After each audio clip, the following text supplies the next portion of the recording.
राधे राधे। जय श्री कृष्णा। सावन मास शुक्ल पक्ष की पुत्रदा एकादशी का महात्म्य।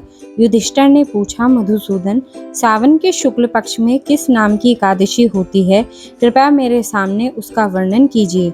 भगवान श्री कृष्ण बोले, राजन, प्राचीन काल की बात है। द्वापर युग के प्रारंभ का समय था। महेशमतीपुर में राजा महिजित अपने राज्य का पालन करते थे, किंतु उन्हें कोई पुत्र नहीं था। इसीलिए वह राज्य उन्हें सुखदायक नहीं प्रतीत होता था। अपनी अवस्था अधिक देख राजा को बड़ी चिंता हुई। उन्होंने प्रजा वर्ग में बैठकर इस प्रकार कहा, प्रजाजनों, इस जन्म में मुझसे कोई पातक नहीं हुआ। मैंने अपने खजाने में अन्याय से कमाया हुआ धन नहीं जमा किया है। ब्राह्मणों और देवताओं का धन भी मैंने कभी नहीं लिया है। प्रजा का पुत्रवत पालन किया, धर्म से पृथ्वी पर अधिकार जमाया तथा दुष्टों को वे बंधु और पुत्रों के समान ही क्यों ना हो दंड दिया है। शिष्ट पुरुषों का सदा सम्मान किया और किसी को द्वेष का पात्र नहीं समझा। फिर क्या कारण है जो मेरे घर में आज तक पुत्र उत्पन्न नहीं हुआ? आप लोग इसका विचार करें। राजा के ये वचन सुनकर प्रजा और पुरोहितों के साथ ब्राह्मणों ने उनके हित विचार करके गहन वन में प्रवेश किया। राजा का कल्याण चाहने वाले वे सभी लोग इधर उधर घूमकर सेवित ऋषि आश्रम की तलाश करने लगे।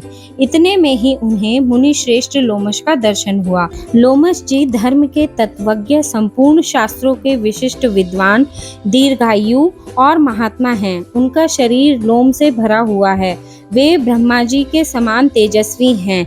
एक एक कल्प बीतने पर उनके शरीर का एक एक लोम विशीर्ण होता टूटकर गिरता है, इसीलिए उनका नाम लोमश हुआ है।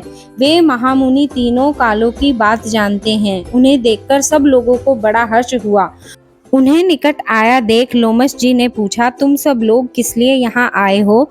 अपने आगमन का कारण बताओ। तुम लोगों के लिए जो हितकर कार्य होगा उसे मैं अवश्य करूँगा। प्रजाओं ने कहा, ब्राह्मण, इस समय महिजीत नाम वाले जो राजा हैं उन्हें कोई पुत्र नहीं है। हम लोग उन्हीं की प्रजा हैं जिनका उन्होंने पुत्र की भांति पालन किया है। उन्हें पुत्रहीन देख उनके दुख से दुखित हो हम तपस्या करने का दृढ़ निश्चय करके यहाँ आए हैं।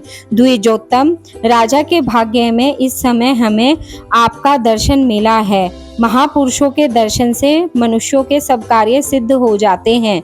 मुने, अब हमें उस उपाय का उपदेश कीजिए जिससे राजा को पुत्र की प्राप्ति हो। उनकी बात सुनकर महर्षि लोमश 2 घड़ी तक ध्यानमग्न हो गए। तत्पश्चात राजा के प्राचीन जन्म का वृतांत जानकर उन्होंने कहा, प्रजावृंद सुनो।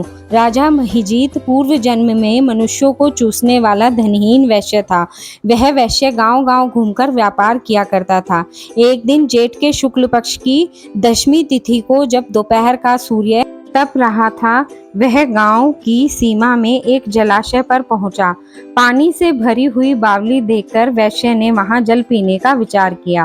इतने में ही वहां बछड़े के साथ एक गौ भी आ पहुंची। वह प्यास से व्याकुल और ताप से पीड़ित थी, अतः बावली में जाकर जल पीने लगी।